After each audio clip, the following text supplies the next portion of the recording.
Vietnam was the longest war in U.S. history, lasting around 20 years.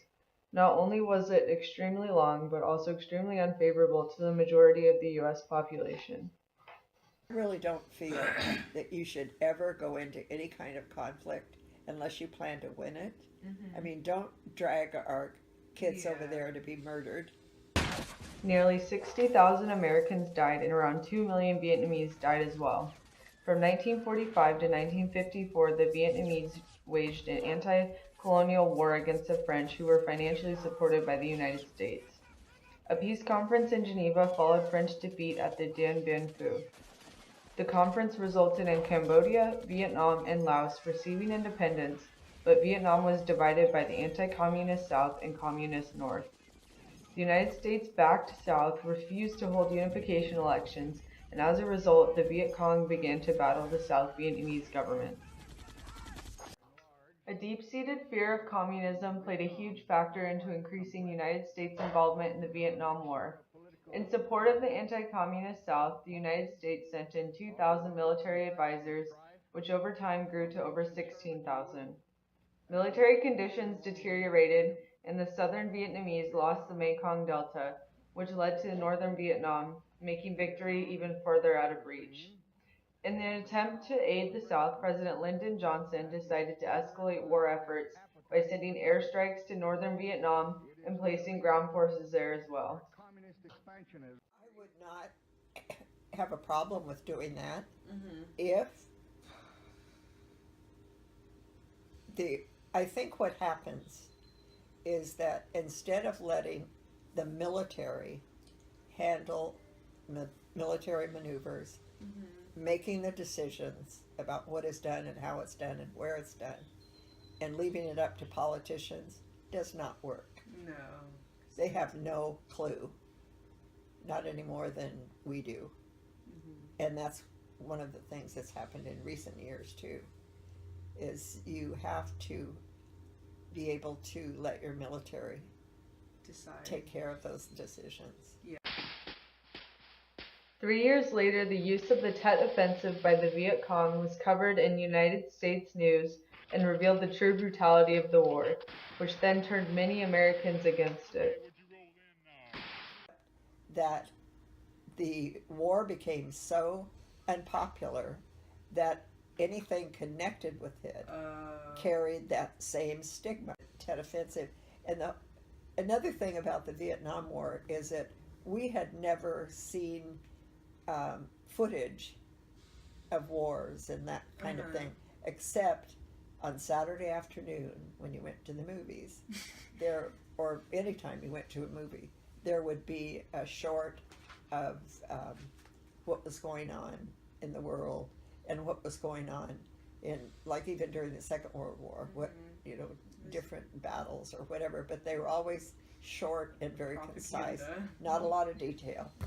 And then along came Vietnam, even greater, far greater than Korea. More and more people had television, for one thing, in Vietnam. You did not turn on the television at night to watch the news without getting just frame after frame after frame after frame of what was going on in the war. There would even show dead bodies, and you would look at that and think, oh my God, if that was my kid, I would know. Vietnam is not our war. We must say no. Are we gonna go?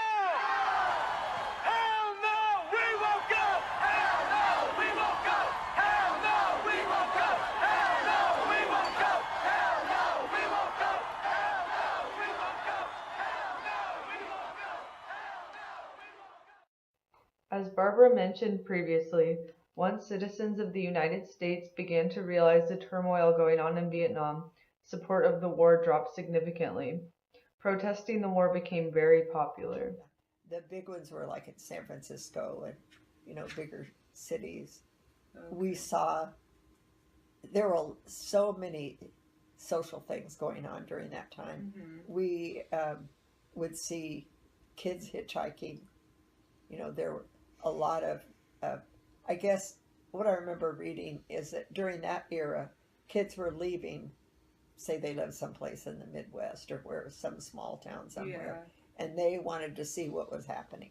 And one Saturday, I was going into Salinas to go shopping or something, and there was a big Y where we would come off our main road and go into Salinas, and there was a whole line of people in all kinds. People wore very interesting costumes, and there was a guy, great big guy, and he had on white boxer shorts and combat boots, and that was it. Oh my And he's just standing there like Paul Bunyan. Being that most Americans were against the Vietnam War, they wanted someone to blame for the horrors occurring across the world.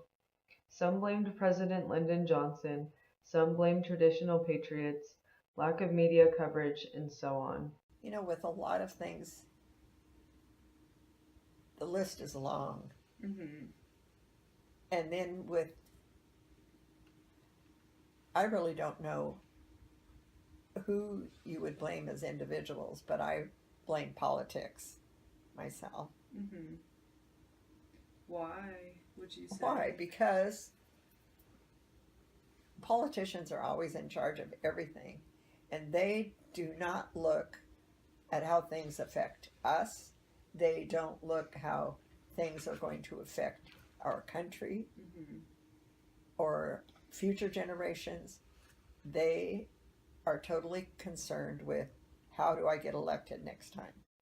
The Vietnam War resulted in over 350,000 casualties on top of the 60,000 American deaths. Not only did the U.S. lose so many lives, but it is commonly argued that those lives were lost for no reason due to the fact that Northern Vietnam won the war and Vietnam was reunited as one under communist rule. That way. I think it was. I know that we have to fight wars sometimes. I know that. Mm-hmm.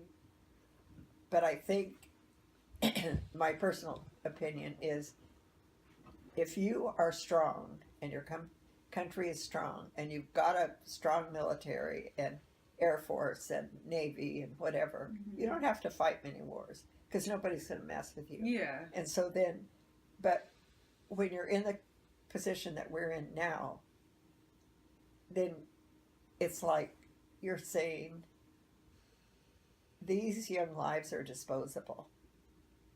Mm-hmm. And that should never, ever, ever be.